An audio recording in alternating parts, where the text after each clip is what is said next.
नमस्कार बच्चों, मेरा नाम राकेश कुमार है। मैं जी ट्रिपल एस अडबर में कार्यरत हूँ, जो कि नू डिस्ट्रिक्ट में आता है। बच्चों, आज हम पढ़ेंगे 9th क्लास का विज्ञान का पाठ, जिसका नाम है परमाणु की संरचना, स्ट्रक्चर ऑफ एटम। इसमें बच्चों हम क्या क्या चीजें पढ़ेंगे। सबसे पहले बात करेंगे परिचय के बारे में, इंट्रोडक्शन के बारे में। फिर हम पढ़ेंगे जे थॉमसन परमाणु मॉडल के बारे में। फिर हम बात करेंगे रदरफोर्ड परमाणु मॉडल के बारे में। और अंत में हम पढ़ेंगे कंक्लूजन और निष्कर्ष के बारे में। तो चलिए बच्चों, अपना पाठ शुरू करते हैं। तो इसमें सबसे पहले हम बात करते हैं इंट्रोडक्शन की। परमाणु क्या होता है। परमाणु किसी भी पदार्थ का वह सूक्ष्मतम कण होता है, वह छोटे से छोटा कण होता है जिसको हम और अधिक सूक्ष्म कणों में विभाजित नहीं कर सकते। या हम इस बात को इस तरीके से भी कह सकते हैं कि परमाणु से छोटा कण किसी भी पदार्थ के अंदर और कुछ नहीं होता। ये थ्योरी दी थी जॉन डाल्टन ने। ये थ्योरी थी जॉन डाल्टन की एटॉमिक थ्योरी।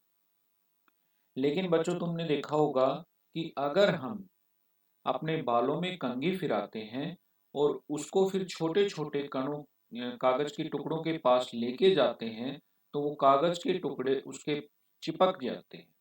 ऐसे ही दूसरा प्रयोग हम कर सकते हैं। एक कांच की छड़ लो, उसको किसी नायलॉन या रेशम के कपड़े के ऊपर रगड़ो, फिर उसको छोटे छोटे कागज के टुकड़ों के पास ले जाते हैं, तो क्या होता है बच्चों, वो कागज के टुकड़े उसके साथ चिपकना शुरू हो जाते हैं। तो इसके आधार पर हम कह सकते हैं कि परमाणु के अंदर कुछ आवेशित कण होते हैं। तो परमाणु से भी सूक्ष्मतम कण होते हैं कुछ आवेशित कण। तो इसी के आधार पर कहा गया कि परमाणु आवेशित कणों से मिलकर बना हुआ होता है। इसी प्रयोग के आधार पर फिर जे थॉमसन ने अपना परमाणु मॉडल दिया था। इसने क्या कहा कि जो परमाणु है वो धन आवेशित गोले का बना हुआ होता है और उसके अंदर इलेक्ट्रॉन धसे हुए होते हैं। इसको हम तरबूज का उदाहरण लेकर भी समझ सकते हैं। तरबूज का जो रेड कलर का, लाल रंग का खाने वाला भाग होता है, वो हमारा धनावेशित कणों से बना है और उसके अंदर जो बीज हैं वो इलेक्ट्रॉन के रूप में या ऋण आवेशित कणों के रूप में उसके अंदर धसे हुए हैं। और इनके ऊपर जो आवेश होता है, धनावेशित कण और ऋण आवेशित कणों पर जो आवेश है वो समान होता है और इनकी संख्या भी समान होती है। इसी के आधार पर इन्होंने कहा कि परमाणु जो है विद्युतीय रूप से उदासीन है। क्यों उदासीन है? क्योंकि इसके अंदर धनावेशित कण और ऋण आवेशित कण समान मात्रा में उपस्थित होते हैं और इनके ऊपर आवेश भी समान होता है। चलिए बच्चों, अगली बात करते हैं। ये हो गया हमारा जे थॉमसन परमाणु मॉडल के बारे में। इसके बाद रदरफोर्ड ने एक प्रयोग किया था, गोल्ड फॉइल एक्सपेरिमेंट। सोने की पत्ती के ऊपर उसने एक प्रयोग किया था। क्या किया था उस प्रयोग में? उसने सोने की एक पतली से पतली पत्ती ली, जितनी पतली वो ले सकता था उतनी पतली पत्ती ली। और उसने क्या सोचा कि ये जो पत्ती है ये परमाणु की एक पतली से पतली चद्दर है। परमाणु से एक ही परमाणु इसके अंदर उपस्थित है। इसके ऊपर जब उसने अल्फा कण डाले तो ये क्या सोच रहा था कि सारे के सारे कण, अल्फा कण परमाणु की चद्दर से, परमाणु की पन्नी से टकराकर अपना पथ विचलित कर लेंगे। जबकि ऐसा नहीं हुआ। इसने क्या देखा कि ज्यादातर कण परमाणु की पन्नी से टकराकर बिना उनके पथ में विचलन हुए सीधे निकल गए और कुछ कण उससे टकराकर समान पथ से विचलित हुए और 100 में से 0.01% कण ही उससे टकराकर वापिस आए। तो इसके आधार पर रदरफोर्ड ने कहा कि जो जे थॉमसन का परमाणु मॉडल है वो गलत है, क्योंकि परमाणु के अंदर खाली जगह उपस्थित है। तो इसी के आधार पर रदरफोर्ड ने अपना परमाणु मॉडल दिया। उसने क्या बताया? परमाणु के केंद्र में नाभिक उपस्थित है और सारे का सारा परमाणु का द्रव्यमान उस नाभिक के अंदर उपस्थित होता है, सारा द्रव्यमान नाभिक में विद्यमान रहता है। और इस नाभिक का जो आकार है वो बहुत ज्यादा छोटा होता है और इलेक्ट्रॉन इसके चारों तरफ वर्ताकार पथ में चक्कर लगाते रहते हैं। इसको हम प्रयोग के आधार पर इस चीज को एक्सप्लेन करते हैं। रदरफोर्ड ने अपने प्रयोग के आधार पर कैसे ये मॉडल दिया था।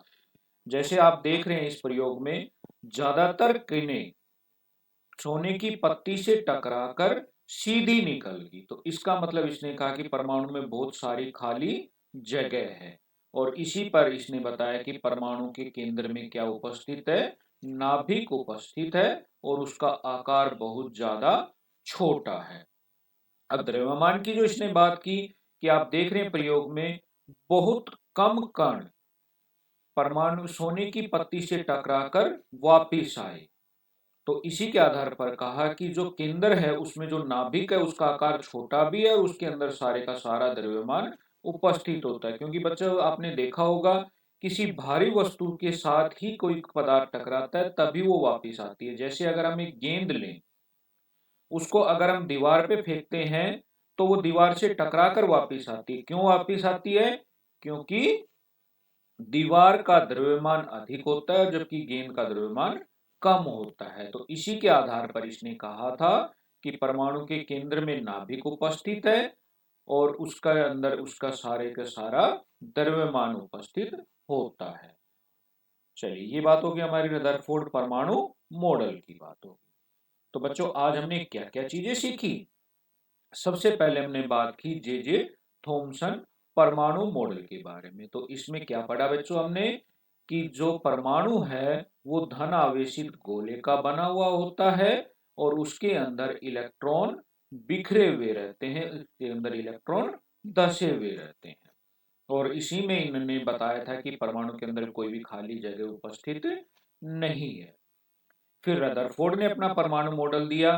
तो उन्होंने पहले तो अपने एक्सपेरिमेंट के आधार पर जे जे थॉमसन के परमाणु मॉडल को फेल किया। कैसे किया था? शाबाश, अल्फा कणों का प्रयोग किया था। और उसी के आधार पर इसने क्या अपना जो मॉडल दिया था क्या बताया कि परमाणु के अंदर एक नाभिक उपस्थित होता है, उसमें उसका सारा द्रव्यमान उपस्थित होता है और इलेक्ट्रॉन उसके चारों तरफ चक्कर लगा रहे होते हैं, वर्ताकार पथ में घूमते रहते हैं। तो बच्चों आज हम यहीं तक पढ़ेंगे, इसके बाद हम पढ़ेंगे अपनी नेक्स्ट क्लास।